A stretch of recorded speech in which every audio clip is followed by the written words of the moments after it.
تو رجوع کرنا چاہتے ہیں، حق ہوگا شوہر کا کوئی اس میں گڑبڑ نہ کرے.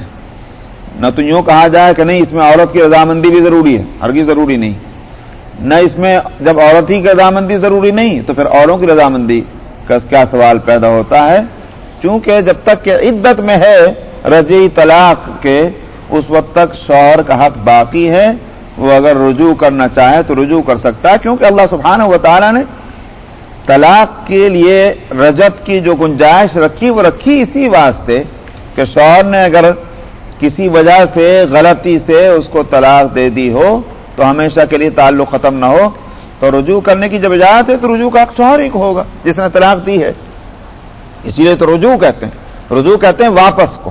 تو جس نے دی ہے وہی تو واپس لے گا. تو عورت نے کب دی جو وہ واپس لے گی، اس واسطے یہ شوہر کا حق ہوگا کہ وہ رجوع کرنا چاہے تو کر سکتا ہے. فامسکوہن بمعروف، تو اس کو روک کر رکھو معروف طریقے پر. یہ مطلب یہ ہے کہ ستانے کے لیے نہیں ہونا چاہیے کہ ابھی عدت پوری نہیں ہونے سے پہلے رجوع کر لو پھر اور ستائیں گے، یہ غلط ہے. بلکہ یہ کہ جو طریقہ ہے شوہر اور بیوی کے رہنے کا، اس طریقے پر اس کو رکھنے کا ارادہ ہو تب اس صورت میں اس کو روک کے رکھ لو. او سرہوہن بمعروف، یا اگر اس کو چھوڑنا ہی ہے تو عدت گزرنے کے بعد اس کو رخصت کر دو، کیونکہ عدت اس کی گزرے گی شوہر کے گھر میں، یہ شوہر اس کا انتظام کرے گا، شوہر اس کے اخراجات دے گا. تو اس واسطے عدت ختم. اب بے شک وہ اس کے نکاح سے باہر ہو گئی، چاہتے ہو تم اس کو کہ وہ چلی جائے تو چلی جائے، اور اس کو بھی معروف طریقے پر، جس کے لیے میں نے کہا تھا کہ فقہاء یہ کہتے ہیں ادنا درجہ منیمم جو ہے وہ یہ کہ ایک جوڑا کپڑا اس کو دے کر رخصت کر دینا چاہیے. تو کچھ نہ کچھ ہدیہ دے کر جب رخصت کر رہے ہیں اس کا مطلب یہ ہے کہ لڑکے جھگڑ کے نہیں کر رہے ہیں، گالم گلوچ کر کے اور مار پیٹ کے نہیں کر رہے ہیں. جب دو اور گفٹ اور ہدیہ بھی دے کر رخصت کر رہے ہیں تو دو خاندانوں کے اندر کہاں سے جھگڑا ہو جائے گا جن سے کہ اس مرد کا یا عورت کا تعلق ہے. تو شریعت یہ چاہتی ہے کہ بھئی اگر دو میں نباہ نہیں ہوا ٹھیک ہے تعلق ختم ہو جائے، لیکن اس کا یہ اثر مرتب ہونا کہ دو خاندانوں میں اور دو انسانوں میں ہمیشہ کے لیے لڑائی ہو جائے اور ایک دوسرے سے نفرت ہو، اس کی کوئی ضرورت نہیں. فرمایا کہ وَلَا تُمْسِكُوهُنَّ ضِرَارًا لِتَعْتَدُوا، اور ان کو روک کر نہ رکھو نقصان پہنچانے کے لیے تاکہ تم حد سے تجاوز کر جاؤ. تو ایک کا واقعہ یہی آتا ہے کہ مفسرین لکھتے ہیں کہ ایک صاحب یہی کرتے تھے کہ جب طلاق دی تو رجوع کر لیا، رانے کے لیے مت روکو ان کو. وَمَن يَفْعَلْ ذَلِكَ فَقَدْ ظَلَمَ نَفْسَهُ، اور جس نے کیا اس واسطے کہ ظالم یہ سوچے کہ میں جس پر ظلم کروں گا نقصان اسی کا ہوگا، یہ غلط ہے. ظالم کا خود اپنا نقصان ہوگا اس صورت میں. دنیا میں نقصان تو اس لحاظ سے بھی کہا جائے گا کہ وہ کون سے خوش اخلاق مشہور ہو جائیں گے. بھئی یہی کہا جائے گا کہ بھئی یہ شخص تو بہت ہی بد اخلاق ہے جس نے اپنی بیوی کو اس طرح سے ستا رکھا ہے. تو معاشرے میں تو ایسا آدمی بدنام ہوتا ہے، اور اللہ کے یہاں تو ظاہر ہے کہ ظالم کے لیے کوئی اچھا اجر کے سوال ہی پیدا نہیں ہوتا. اس واسطے فرمایا کہ اس نے اپنے اوپر ظلم کیا. وَلَا تَتَّخِذُوا آيَاتِ اللَّهِ هُزُوًا، اور اللہ کی آیتوں کو تم مذاق مت بناؤ. یہ کھیل کود کی چیزیں نہیں ہیں کہ نکاح ہو رہا ہے طلاق ہو رہی ہے، یا یہ بہت ہی سنجیدہ اور سیریس معاملہ ہے. تو نکاح کرو تو ہمیشہ کے لیے ہونا چاہیے، نہ تو نکاح کھیل کود کے لیے اور نہ طلاق کھیل کود کے واسطے. تو مطلب یہ ہے کہ یہ شریعت اس بات کو نہیں پسند کرتی ہے کہ جیسے بغیر تحقیق کے تو نکاح کر لیجئے، نکاح کے بعد پتہ چلا ان کی تو آنکھ میں خرابی، ان کی ناک میں خرابی، ان کی زبان میں خرابی، ان کے قد و قامت میں خرابی ہے، بعد میں پتہ چل رہا ہے. میں تو پہلے تحقیق ہو جانی چاہیے تب اس کے بعد نکاح کرو تاکہ ہمیشہ کے لیے نکاح. اور جب نکاح ہو گیا ایک دفعہ تو تھوڑی بہت جو اچھائیاں برائیاں ہیں ان کو برداشت کیا جانا چاہیے. جہاں ذرا سی کوئی بات جو ہے خلاف مزاج ہوئی اور کھٹ سے طلاق کی گولی داغ دی تو یہ شریعت اس کو پسند نہیں کرتی. اور اس کے بعد طلاق جو ہے دینے کے بعد آپ کہتے ہیں کہ نہیں میرے سے غلطی ہو گئی، میرا ارادہ طلاق دینے کا نہیں تھا، میں نے تو ایسے ہی کہہ دیا. یہ سب کھیل کرنا ہے، اللہ کی آیتوں کے ساتھ مذاق بنانا ہے. تو طلاق ہے، نکاح ہے. اسی واسطے حدیث میں آیا ہے کہ ثلاث جدہن جد وہزلہن جد، النکاح والطلاق والعتاق. تین چیزیں ایسی ہیں کہ جن کو بالارادہ انٹینشنلی بھی کیا جائے تو وہ اپلائی ہوں گی، اور ان انٹینشنلی بغیر ارادے کے ہنسی مذاق میں اگر کیا جائے تب بھی اپلائی ہوں گی. اور وہ 3 چیزیں کیا ہیں؟ نکاح، طلاق اور غلام کی آزادی. سمجھا؟ تو یہ 3 چیزیں ہیں. کسی شخص نے اگر مذاق میں بھی ایک عورت نے اور مرد نے 2 گواہوں کی موجودگی میں ایجاب اور قبول کر لیا کہ میں تم اپنے آپ کو دیتی ہوں، تم مجھ سے نکاح کر لو، اس نے کہا میں نے نکاح کر لیا، میں نے قبول کیا، 2 گواہ موجود ہیں، جب مذاق ہی کر رہا ہوں نکاح ہو گیا. تو بالارادہ کرو یا بلا ارادہ کرو، وہ الفاظ ہیں. قانون کا جو مدار ہے وہ الفاظ پر ہوتا ہے، جو منہ سے الفاظ نکلیں. اگر کوئی شخص جا کر کے 2 گواہوں کی موجودگی میں کہہ دے کہ $100 ان کے میرے ذمہ ہیں، مجھے دینے ہیں، ہو گیا، ختم ہو گئی بات. اب جھوٹ ہے کہ سچ ہے وہ مسئلہ بات کا ہے، لیکن کورٹ میں اگر مسئلہ جائے گا اور 2 گواہ جا کر کہیں کہ ہاں صاحب ہمارے سامنے اس نے یہ کہا ہے کہ $100 فلاں کے میرے ذمہ ہیں، قاضی کیا کرے گا؟ قاضی دلائے گا کہ نہیں دلائے گا، یا اس دل میں جھانک کے دیکھے گا؟ تو اس واسطے قانون جو ہے وہ دنیا میں اس کی اپلائی جو اپلیکیشن الفاظ پر ہوتا ہے. تو نکاح اور طلاق اور عتاق، آزاد کردہ غلام کا، یہ تینوں چیزیں جو ہیں چاہے ارادتاً کی جائیں یا ہنسی مذاق میں کی جائیں نافذ ہو جاتی ہیں. اس لیے کہا گیا کہ ان آیتوں کو، اللہ کے ان احکام کو ہنسی مذاق مت بناؤ. وَاذْكُرُوا نِعْمَةَ اللَّهِ عَلَيْكُمْ وَمَا أَنزَلَ عَلَيْكُمْ مِنَ الْكِتَابِ وَالْحِكْمَةِ يَعِظُكُمْ بِهِ، اور یاد رکھو تم اللہ کی مہربانی کو جو تم پر ہوئی، اور اس بات کو بھی کہ جو تمہارے اوپر کتاب اور حکمت کو نازل فرمایا تاکہ اس کے ذریعے سے تم کو نصیحت کرے. تو اس لیے کتاب اللہ میں جو مسائل آ رہے ہیں ان کو بہت سیریس سمجھنا چاہیے. وہ اللہ کی مہربانی ہے. اب یہ مہربانی نہیں تو اور کیا ہے؟ نکاح کے لیے میں نے جیسے پچھلے ہفتے بھی کہا تھا، نکاح کرنے کے لیے تو ایک ہی مرتبہ بول دینا کافی ہے، اور طلاق کے واسطے یہ کہ ایک مرتبہ بولو گے لوٹانے کا حق ہے، دوسری مرتبہ بولو گے لوٹانے کا حق ہے، تیسری مرتبہ بول دیا چھٹی ہو گئی. 3 موقع دیے ہیں. اسی لیے ان 3 موقعوں کو 3 مختلف اوقات میں استعمال کرنا چاہیے. لیکن کوئی شخص ایک مرتبہ استعمال کر لے تو وہ تو ہو ہی جائے گا، اس سے نہ ہونے کا کوئی سوال نہیں. تو فرمایا کہ ہاں تو اللہ تعالیٰ نے ایک سہولت رکھی ہے، تو ظاہر ہے کہ نعمت ہے اللہ کی، اسی نعمت کو بتایا گیا.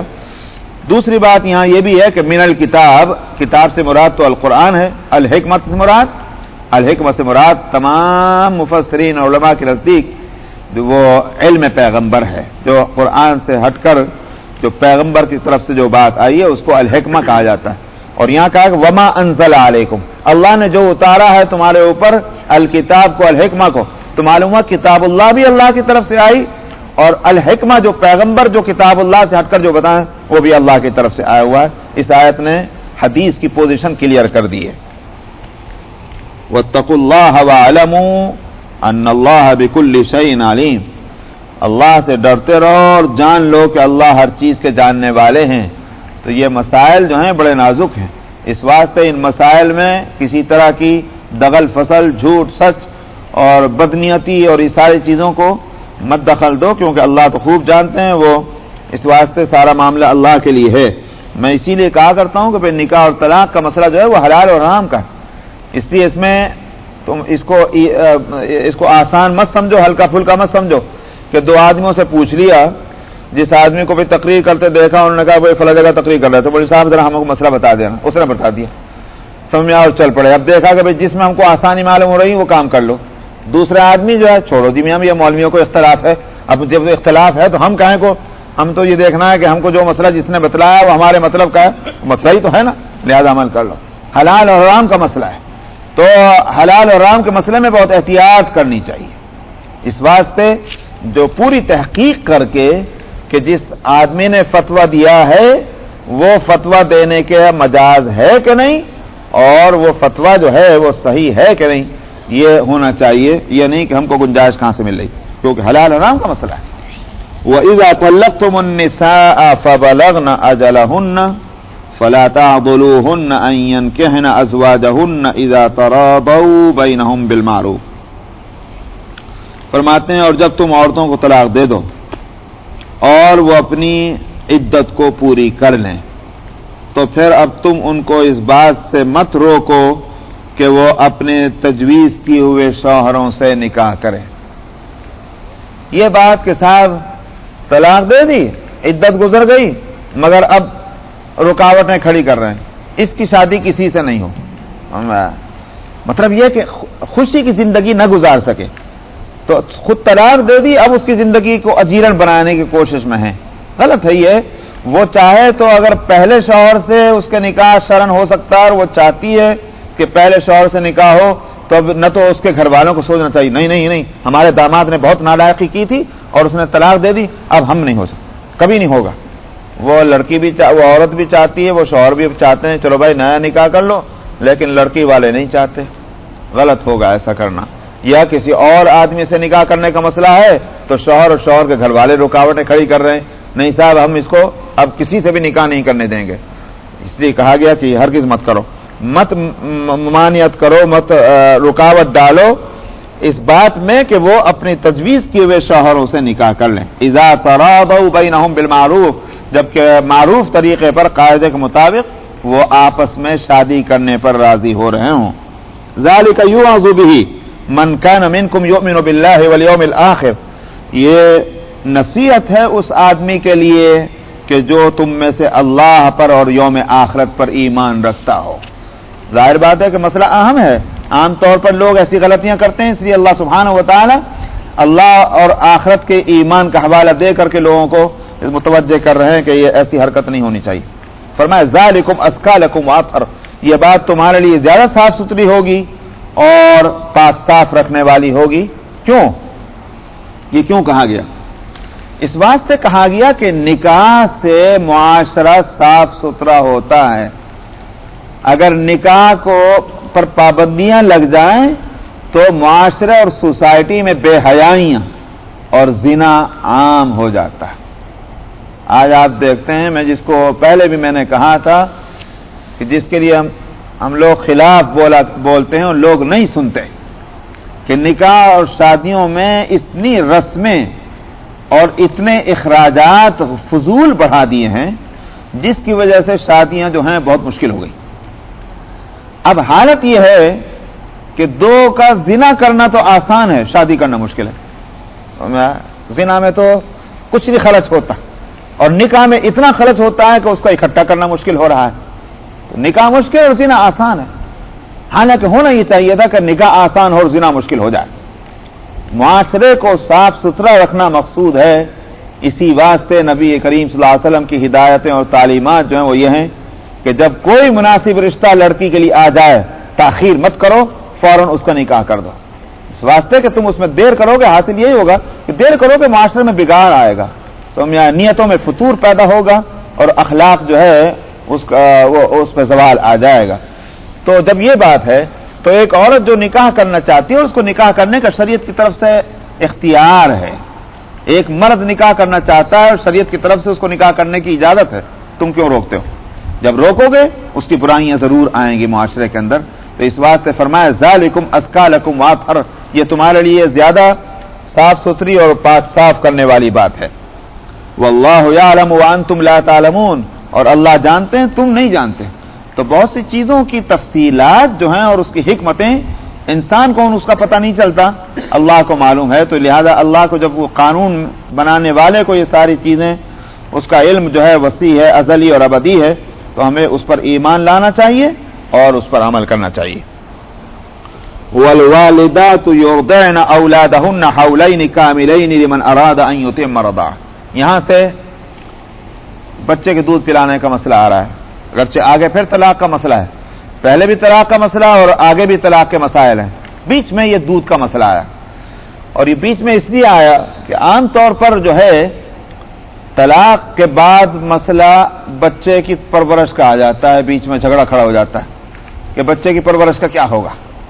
چونکہ یہ طلاق سے ریلیٹڈ ہے یہ مسئلہ بھی، اس واسطے بیچ میں اس مسئلے کو لے آئے ہیں کہ وہ بچہ کے جو دودھ پیتا بچہ ہے اس کے دودھ پینے کا مسئلہ کس طرح سے حل کیا جائے. فرمایا کہ مائیں اپنی اولاد کو دودھ پلائیں 2 سال تک مکمل. اس سے ایک بات معلوم ہوئی کہ ماں کا حق ہے دودھ پلانا بچے کو، یہ ماں کا حق ہے اور ماں کی ڈیوٹی بھی ہے. یعنی اگر کوئی عذر شرعی نہ ہو، بیماری ہے یا اور کوئی بات ہے، تو ماں کے لیے جائز نہیں ہوگا کہ وہ بغیر کسی عذر کے اپنے بچے کو دودھ پلانے سے منع کر دے. وہ الگ بات ہے کہ پھر شوہر کو انتظام کرنا پڑے گا، کیونکہ بچہ اس کا بھی ہے، اس کا بھی ہے. تو بچہ تو دونوں کا ہے. باپ کے اوپر حق زیادہ آ رہا ہے اپنے بچے کا، لہذا وہ انتظام کرے. اب اگر طلاق ہو گئی ہے تو طلاق ہو جانے کے بعد تو اولاد چونکہ باپ کی ہے تو اس کی ذمہ داری ہے کہ یہ ان کے دودھ پلانے کا انتظام کرے. اب صورت کیا ہے؟ صورت یہ ہے کہ ماں تو ہے مگر اب بیوی نہیں، کیونکہ طلاق ہو گئی ہے تو عدت بھی گزر گئی ہے. تو اب صورت کیا ہے کہ یہ اس بچے کو عورت دودھ پلائے، مگر دودھ پلائے تو اس کو یہ حق ہے کہ وہ کہتے ہیں میں فری پلاؤں گی، اور یہ بھی ہو سکتا ہے کہ وہ کہے کہ ٹھیک ہے مجھے اجرت دو، میں تمہاری بیوی نہیں ہوں. وہ اجرت کا مطالبہ اس وقت کر سکتی ہے، جب تک نکاح میں ہے پھر نہیں. لیکن عدت کے بعد اگر وہ مطالبہ کرتی مجھے دو اجرت کہ میں اس بچے کو دودھ پلاؤں گی، تو اس کو اجرت لینا جائز ہوگا، ناجائز نہیں ہوگا. آپ دیکھتے ہیں کہ حضرت موسیٰ علیہ السلام کو ان کی والدہ ہی نے دودھ پلایا اور اجرت بھی لیتی رہی. قرآن شریف نے ذکر کیا کہ نہیں کیا؟ فرعون برابر ان کی اجرت دیتا رہا. وہ بات الگ ہے کہ فرعون کو یہ پتہ نہیں چلا کہ ان کی ماں ہے، لیکن سوال یہ کہ دینے والے کے لیے جائز ہونا ناجائز ہونا الگ ہے، لینے والے کے لیے جائز اور ناجائز ہونا الگ ہے. اگر ان کے لیے ناجائز ہوتا تو وہ لیتی نہ. بہرحال اگرچہ وہ پچھلی شریعت کا مسئلہ ہے لیکن قرآن نے اس پر کوئی نکیر نہیں کی. تو اس شریعت میں بھی اس کی اجازت ہے کہ عورت اگر طلاق اور عدت کے بعد دودھ پلانا چاہتی ہے تو شوہر یہ نہ کہے نہیں میرا کوئی تعلق تم سے نہیں رہا ہے اور اب تم میرے بچے کو ہاتھ بھی نہیں لگاؤ گی. یہ نہیں ہوگا. وہ عورت دودھ پلا سکتی ہے کیونکہ وہ ماں ہے بہر صورت، اور وہ اجرت بھی لے سکتی ہے. تو اچھا کتنے عرصے تک؟ 2 سال تک دودھ پلانا ہے. اس میں مدت رضاعت، دودھ پلانے کی مدت میکسیمم امام مالک، امام شافعی، امام احمد ابن حنبل تینوں فقہا کے نزدیک جو ہے وہ 2 سال ہے میکسیمم. امام ابو حنیفہ جو ہیں وہ 2.5 سال بتاتے ہیں، اور امام مالک اور امام شافعی اور امام احمد ابن حنبل کے نزدیک تو یہ آیت ہے جس میں 2 سال لکھا ہوا ہے. اور امام ابو حنیفہ کے سامنے دوسری آیت ہے وَحَمْلُهُ وَفِصَالُهُ 30 شهرا، 30 مہینے. اس آیت میں حمل کا لفظ جو ہے اس کو یہ فقہا تو پریگننسی کے معنی میں لیتے ہیں، حمل کے، کہ بچے کے پیٹ میں رہنے اور دودھ پلانے ان دونوں کی ٹوٹل مدت جو ہے وہ 30 مہینے. امام ابو حنیفہ کہتے ہیں حمل کا ترجمہ وہ نہیں ہے، بلکہ حمل کا ترجمہ گود میں اٹھانا ہے، کہ اس کا گود میں اٹھانا سے لے کر کے اور دودھ چھڑانے تک. فصال کہتے ہیں دودھ کا چھڑانا، جیسے آگے یہاں بھی لفظ آ رہا ہے فصال، دودھ کے چھڑانے کو کہا. تو دودھ کے گود میں رکھنا اور دودھ کا چھڑانا یہ مدت پوری کی پوری جو ہے وہ 30 مہینے، یہ امام ابو حنیفہ کہہ رہے ہیں. مگر اس پر حنفی فقہا بھی کہتے ہیں احتیاط یہ ہے کہ 2 سال سے آگے دودھ نہ پلایا جائے اگر بچے کو ضرورت نہ ہو، اور اگر 2 سال کے بعد کسی بچے نے کسی عورت کا دودھ پیا تو وہ حرمت رضاعت یہ سمجھا جائے گا 2 سال کے اندر، اور 2 سال کے بعد 2.5 سال کے اندر. تو احتیاطاً ہم یہ سمجھیں گے کہ اس صورت میں اس کی حرمت رضاعت جو ہے نا وہ قائم ہو گئی. اگرچہ امام مالک کے نزدیک 2 سال کی مدت پوری ہوگی اس کے بعد دودھ پیتا رہو تو رشتہ نہیں قائم ہوتا. سمجھا؟ شوافیہ کے نزدیک بھی اور حنابلہ کے نزدیک بھی. لیکن حنفیہ چونکہ یہ کہہ رہے ہیں کہ 2.5 سال مدت ہے دودھ پلانے کی، تو فقہا کہتے ہیں کہ احتیاط اس میں ہے کہ 2 سال کے بعد 2.5 سال کے عرصے میں اگر کسی بچے نے کسی عورت کا دودھ پیا ہے تو وہ حرمت قائم ہو جائے گی. تو اس لیے احتیاط ہونی چاہیے. مسئلہ اجتہادی ہے. قرآن شریف کی آیت میں کیونکہ دونوں اجتہاد کی گنجائش ہے، احتیاط والی صورت کو اختیار کی جانی چاہیے. دیکھیے میں نے جو ابھی میں بات کر رہا طلاق کے معاملے میں حلال اور حرام کا مسئلہ ہے، تو حلال حرام کے مسئلے میں کتنی احتیاط ہونی چاہیے. نہیں ہے کہ علم غلم ہو. فقہا جا رہے ہیں کہ حرام سے کسی طرح سے بچایا جائے، حالانکہ حلال والا صورت ہے وہ اجتہاد سے نکل رہی ہے، مگر حرام سے بچانے کی کس قدر احتیاط ہے فقہا میں کے سامنے یہ اس سے اصول معلوم ہوتا ہے، احتیاط ہونی چاہیے۔ تو فرماتے ہیں کہ مائیں دودھ پلائیں اپنے بچوں کو 2 سال مکمل، اس بچے کو کہ جس کے لیے یہ ارادہ ہے کہ اس کی دودھ پلانے کی مدت کو پورا کرنا ہے۔ اس کا مطلب یہ کہ ضروری نہیں ہے، بعض بچے 1 سال تک دودھ پیتے ہیں اور اس کے بعد ضرورت نہیں رہتی، بعد 1.5 سال تک، تو یہ مطلب نہیں کہ 2 سال سے کم پلانا ناجائز ہے کسی بچے کو۔ اگر کسی کو دودھ کیا کہنا چاہیے، جوس دینا لگ جائیں، کھانا کھلانے لگ جائیں، پھل فروٹ دینا شروع، دودھ اس کو چھڑا دیں، کوئی حرج نہیں، لیکن جس کے لیے یہ ارادہ ہے کہ پوری مدت دودھ پلانی ہے تو 2 سال۔ یہی دلیل ہے تینوں فقہا کے سوائے امام ابو حنیفہ کی۔ وعلی المولود لہ رزقہن وکسوتہن بالمعروف، اور فرمایا کہ جن کے لیے وہ بچہ جنا گیا، یعنی مطلب باپ، فرمایا پھر ان کے ذمہ ہوگا اس عورت کا کھانا پینا اور کپڑے معروف طریقے پر اس کو دینا، اس کا خرچہ دو۔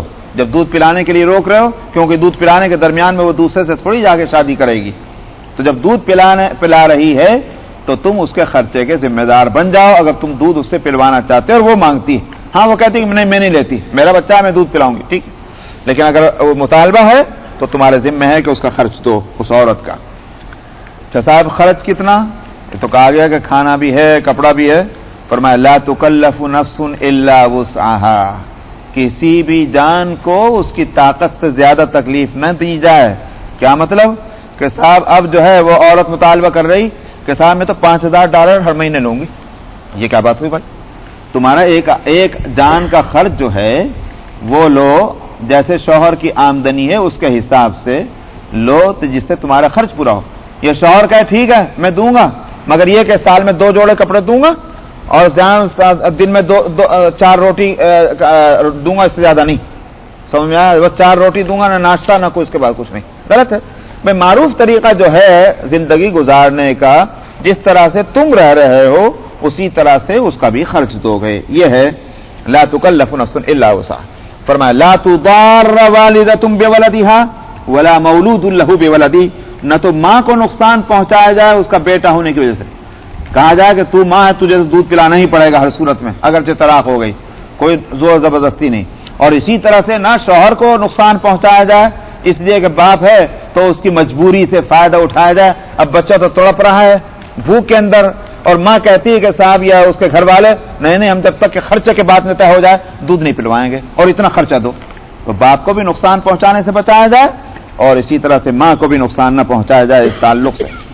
وعلی الوارث مثل ذلک، اگر ایسا ہو کہ شوہر ہے نہیں، شوہر کا انتقال ہو گیا، اب عورت کے دودھ پلانے کا مسئلہ ہے، فرمایا کہ وارثوں کی ذمہ داری ہو جائے گی۔ پھر جو شوہر کی ذمہ داری تھی باپ ہونے کی حیثیت سے وہ اس کی کفالت کرتا، اب یہی کفالت جو ہے دودھ پلانے والی کی اور دودھ کی، وہ سب کے سب وارثوں کے ذمہ آ جائے گی۔ جو بھی وارث ہوگا، دادا ہو یعنی مرنے والے کا باپ ہو یا مرنے والے کا بھائی ہو، جو بھی وارث بنے گا اس پر کفالت کی ذمہ داری آئے گی۔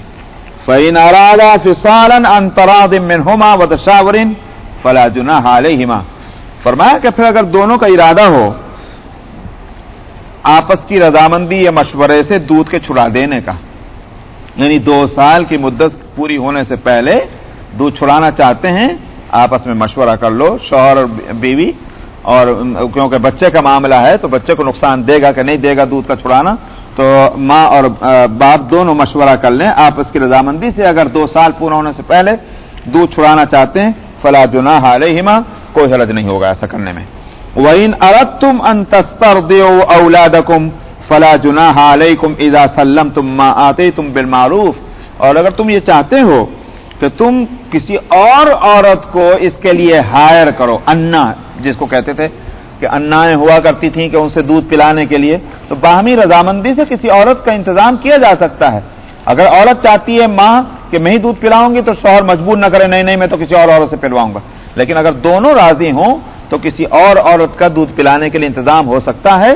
میں نے جیسے کہا کہ نبی کریم صلی اللہ علیہ وسلم کے زمانے میں خود آپ نے بھی دائی حلیمہ کا دودھ پیا، تو اس واسطے انا کا انتظام کرنا اجرت پر اس کی اجازت ہے۔ فرمایا کہ اذا سلمتم، کوئی حرج نہیں مگر جب کہ تم اس کو سپرد کر دو ما آتیتم بالمعروف، کہ جو تم نے اس کو دیا ہے معروف طریقے پر، یعنی جو اجرت ہے معاشرے میں، جو رواج ہے جس طرح کی اجرت کا دینے کا، اور آپس میں جس پر رضامندی ہو جائے وہ اجرت اس کو دے دو، تو پھر کوئی حرج نہیں ہوگا اس کے دودھ پلانے میں۔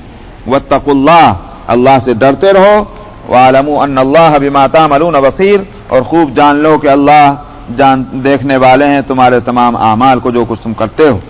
وَالَّذِينَ يُتَوَفَّوْنَ مِنْكُمْ وَيَذَرُونَ أَزْوَاجًا يَتَرَبَّصْنَ بِأَنفُسِهِنَّ أَرْبَعَةَ أَشْهُرٍ وَعَشْرًا، ایک عدت تو گزر چکی ہے پہلے، ثلاثۃ قروء کا لفظ آیا تھا کہ 3 پیریڈ جو ہیں وہ عدت ہیں طلاق کے اس عورت کے لیے کہ جو اس عورت کو پیریڈ آتے ہیں، وہ عدت کا مسئلہ آ چکا ہے۔ یہاں عدت ہے اس عورت کی کہ جس کے شوہر کا انتقال ہو جائے۔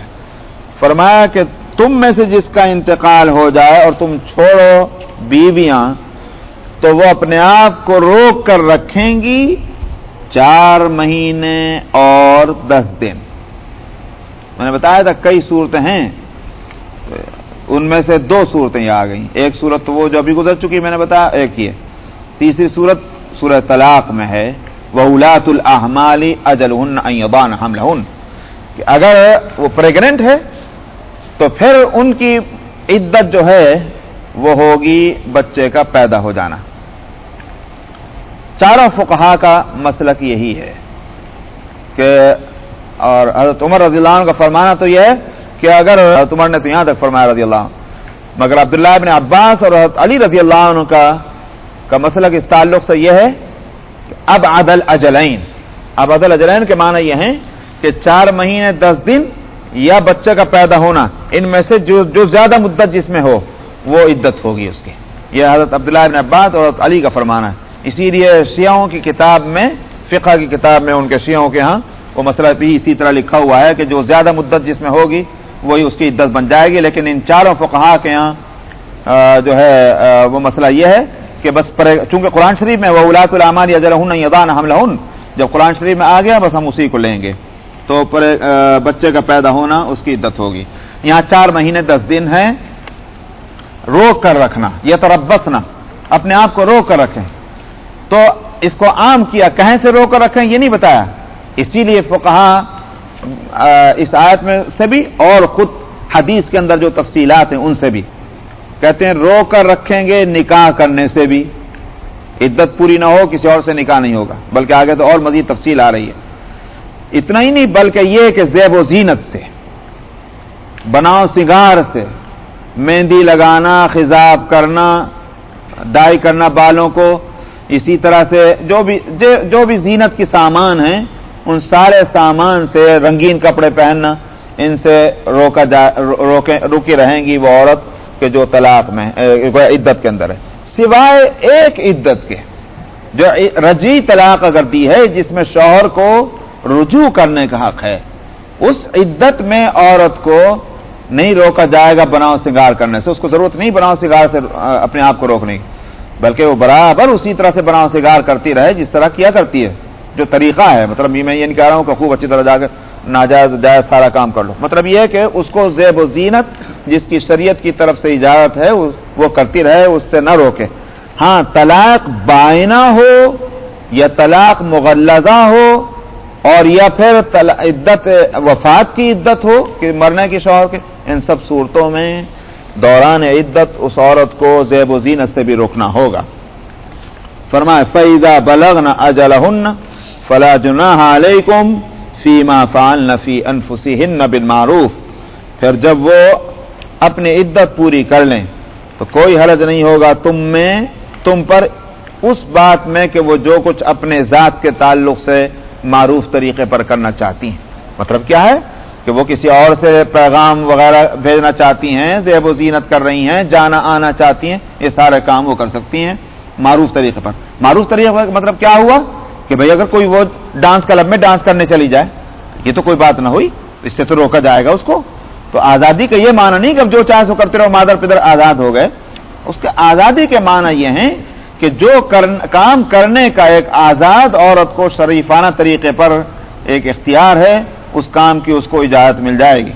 بہارت عدت، مثلا عدت وفات میں عورت کو اپنے گھر سے، جو وہ گھر جس میں عدت گزار رہی ہے اور وہ گھر شوہر کا ہوگا، اس گھر سے بغیر شرعی مجبوری کے وہاں سے اس کو نہیں جانا چاہیے. فقہا کہتے ہیں رات کو تو ہر صورت میں وہاں رہنا ہے، لیکن دن میں ضرورت کی وجہ سے باہر جا سکتی ہے بقدر ضرورت. جتنی ضرورت ہے اتنی جائے. مثال کے طور پر گروسری کرنی، کوئی نکلنے والا، اب بھوکے تھوڑے ہی مرنا ہے، جاؤ بھائی. مثال کے طور پر اگر اس کی جاب ایسی ہے کہ اسی جاب پر اس کا گزر بسر ہے، وہ جاب بھی چھوڑ دے مثلا، تو کیسے کرے گی؟ یہاں کے حالات کے لحاظ سے کہہ رہا ہوں، وہ مسئلہ الگ ہے کہ بھئی عورتوں کو کیسی جاب کرنی چاہیے، میں اس وقت اس بحث میں نہیں جا رہا ہوں. لیکن بہرحال اگر گزر بسر اس کی ہے جس طریقے پر، اس کام کے لیے اگر اس کو نکلنا پڑتا ہے دن میں، اجازت دی جائے گی اس کی. لیکن عدت جہاں پوری ہو گئی پھر وہ ہر جگہ رشتہ داروں میں جانا، تعلقات والوں میں جانا، یہ سارے کام اس کو کرنے کی اجازت ہوگی. واللہ بما تعملون خبیر، اور اللہ باخبر ہیں تم جو کچھ کام کرتے ہو. ہر آیت میں دیکھ کے حکم کے بعد یہ کہا جا رہا ہے اللہ خوب جانتے ہیں جو کچھ کرتے ہو. مطلب یہ ہے کہ احتیاط ہونی چاہیے. نماز روزے میں ہم لوگ جو کچھ کرتے ہیں لیکن ان مسائل میں دخل فصل ہوتا ہے. اس لیے بار بار یہ کہا جا رہا ہے اللہ خوب جانتے ہیں جو کچھ کرتے ہو، اللہ سے ڈرتے رہو، اس لیے کہ اس میں احتیاط ہونی چاہیے مسائل کے اندر. انشاءاللہ بقیہ آئندہ، اگرچہ مسئلہ نکاح طلاقی کا ہے، اور ہمارے اعوذ باللہ من الشیطان الرجیم، بسم اللہ الرحمن الرحیم. ولا جناح علیکم فیما عرضتم به من خطبة النساء او اکننتم فی انفسکم علم اللہ انکم ستذکرونہن ولکن لا تواعدون سرا الا ان تقولوا قولا معروفا ولا تعزموا عقدة النکاح حتى يبلغ الكتاب أجله واعلموا ان اللہ يعلم ما في انفسكم فاحذروه واعلموا ان اللہ غفور حلیم. لا جناح عليكم إن طلقتم النساء ما لم تمسوهن أو تفرضوا